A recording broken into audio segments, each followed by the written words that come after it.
In the great hall of the Justice League, there are assembled the world's 4 greatest heroes, created from the cosmic legends of the universe. Their mission, to fight injustice, to right that which is wrong, and to serve all mankind. We're back! So what's up next? Oh, ROM. Yes, ROM. Waiting for ROM. ROM was excellent. ROM was excellent. And here's why this was an excellent comic. Because the first 3 or 4 pages in, I didn't like anything that I saw. I thought it was terrible. You know, they started with the whole thing, and Rom's not speaking English, and he's speaking to them in an alien language. I'm like, oh, come on. Rom is a space knight. He's been all these different planets. Why is he speaking to them in a foreign tongue that he knows they're not going to understand? You know, just such a waste of time. Just, you know, he already knows the language. He's scoped out the planet. We know what the mission, you know what the mission is. And, you know, little stuff over here, another short-haired black chick. I was like, oh, God, these guys just don't want me to like this book. But then, okay, and exponentially, and they did this with the original ROM series as well, the threat of the dire rates is really exponentially more vicious than it was ever before. I remember in the original series where you had the first set of dire rapes, and they were like almost like an annoyance. And then the other ones, the female ones, came and said, nah, you guys, okay, you guys aren't getting the job done. So they killed all of them, and they took over, and they were much worse. The way that they took over people's bodies, much worse. Like, okay, we're not even going to pretend we're people. We're going to kill them, and then we're just going to take over. These guys are exponentially worse than that. The entire town's taken over. There's only one person left. And, you know, the urgency of Rom's mission, where you can't fault him for saying, look, no, I've got to wipe all of these things out. I can't even leave one, because if I leave one, it has the ability to replicate like a roach in the night. You know, I've got to take care of them. They may be trying to go for, and it would be unwise of them to try to go for some sort of tension with, Rom's just like unilaterally killing, but you know, these aren't human beings, and they've already killed all of these people, and the only real way to take care of them is with his neutralizer. That's it. That's the reason why it's been done. The only drawback I would apply to the book is that we didn't really get an origin for Rom, which I think is very much necessary with a character like him, so you don't make any judgments or decisions. I'm already coming from enjoying the original series, so I have some background, but I think for somebody new coming in, and it's very important to really give a foundation for the character, and that much, I didn't think that was done very well, but everything else, I thought they clicked on all cylinders, did a nice job. Well, I came in and I had a little bit of nostalgia thinking about Rom and thinking about the little bit of books that I read of him interacting with the X-Men a couple of times. Those are the ones I bought. So coming into it, you know, I didn't really have any negative expectations. I just wanted to check out where Rom at now. So then I came in and I didn't really understand the first part of it. It was a little confusing the way with the things were laid out.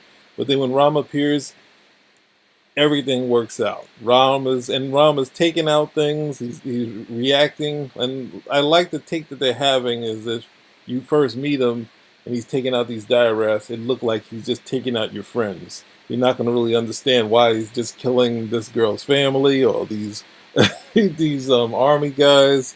And this initially you'll see, you know, let it build a little bit of saying, oh, it looks like he's just attacking everybody rather than he's trying to help humanity, which is now seemingly more overrun than it was ever in the Marvel universe. So we got a lot of work for Rom, a lot of stories they can do, which I like. And I like that the Dyrats had marked people that they can come back and try to get them later.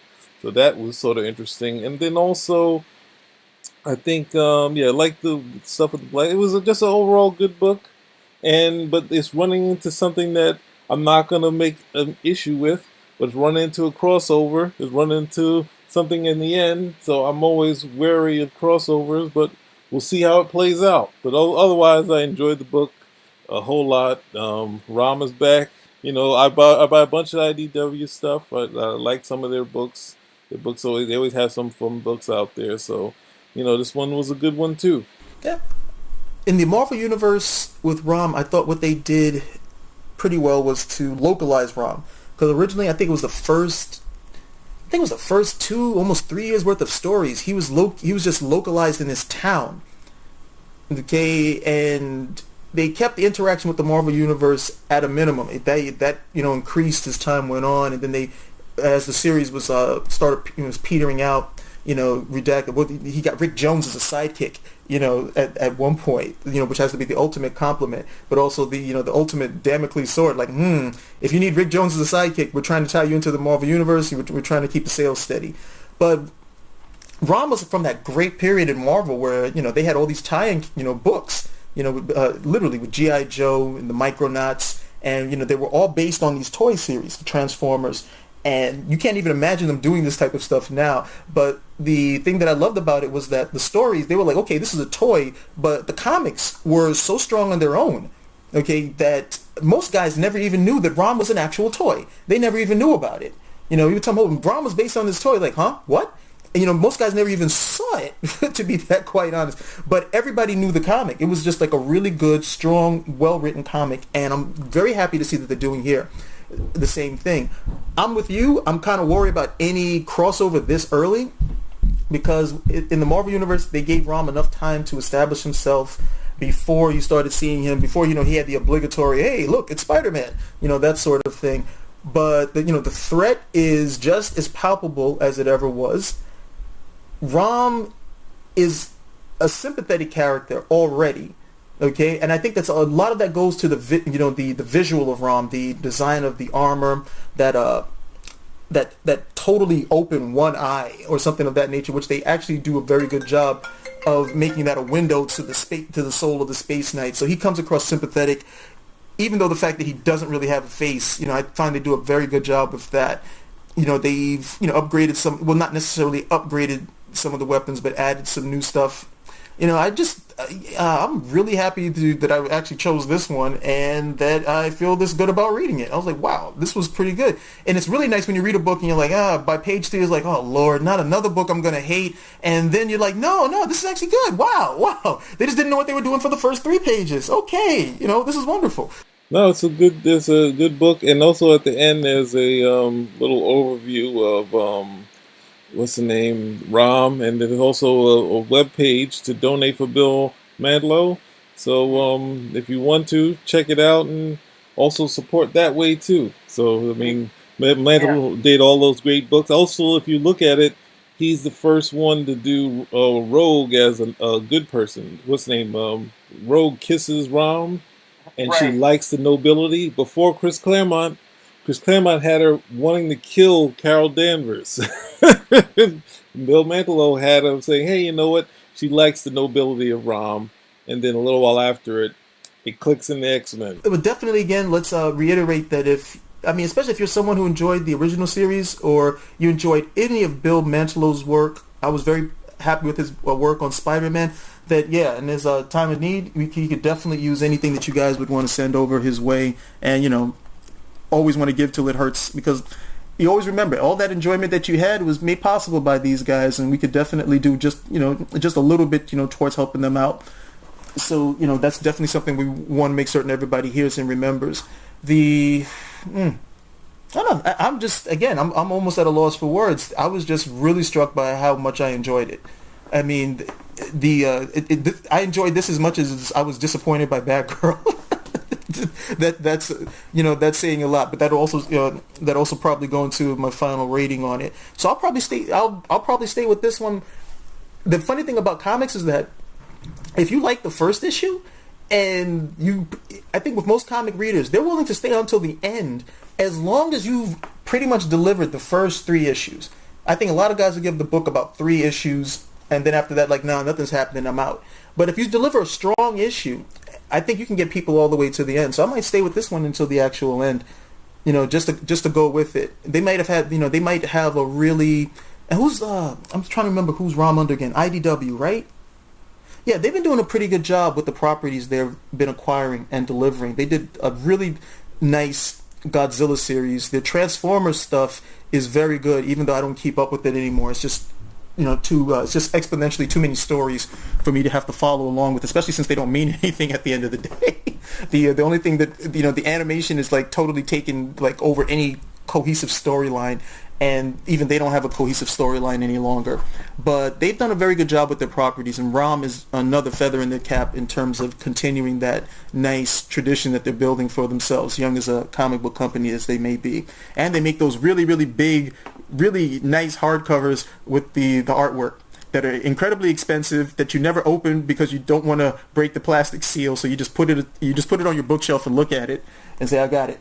I'm never going to read it though. They're gorgeous. Yeah, they do some gorgeous stuff, and this is along the lines of some of the properties that are not saying every property they sort of have taken a different voice. So you have ROM with this sort of thing, and then they have Rocketeer that has that old, I'm not sure the exact period. I guess it's like the 30s. They have that sort of period. You have and one of my favorites is Mars Attacks that they do. They're just a complete farce, like taking the cards and going a million times worse. So they just keep able to handle these properties, and then if it gets too crazy, a lot of times they pull back and then they start again.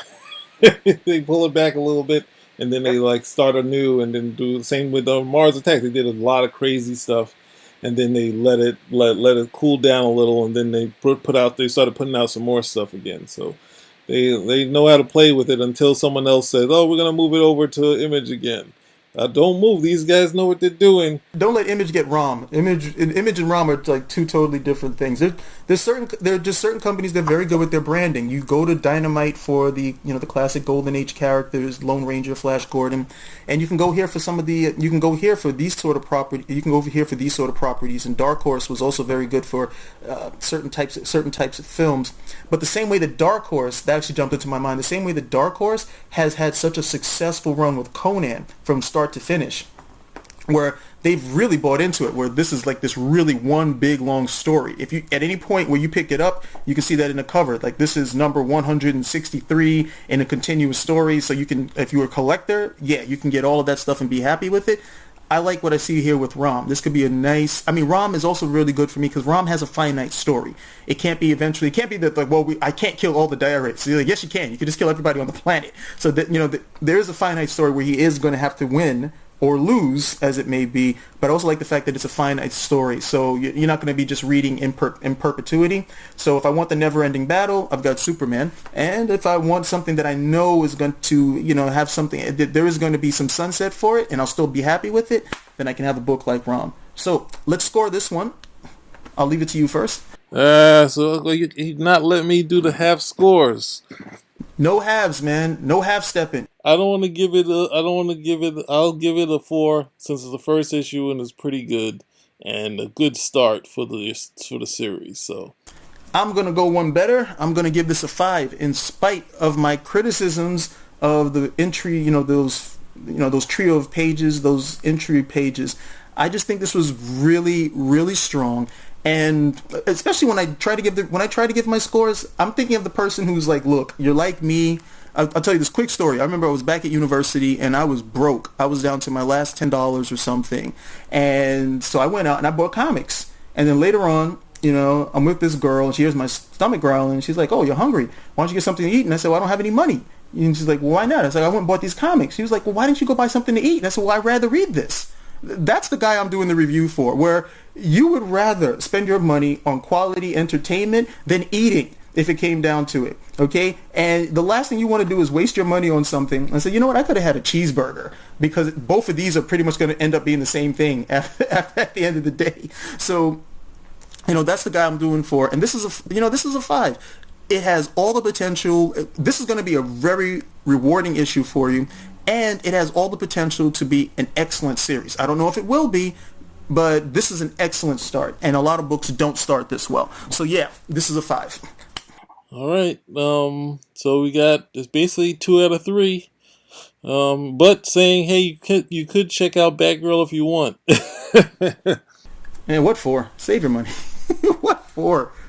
No, great. We're coming back to Batgirl. If that had been something that really established Barbara Gordon and who she was, what's the, raison d'etre for this character, okay.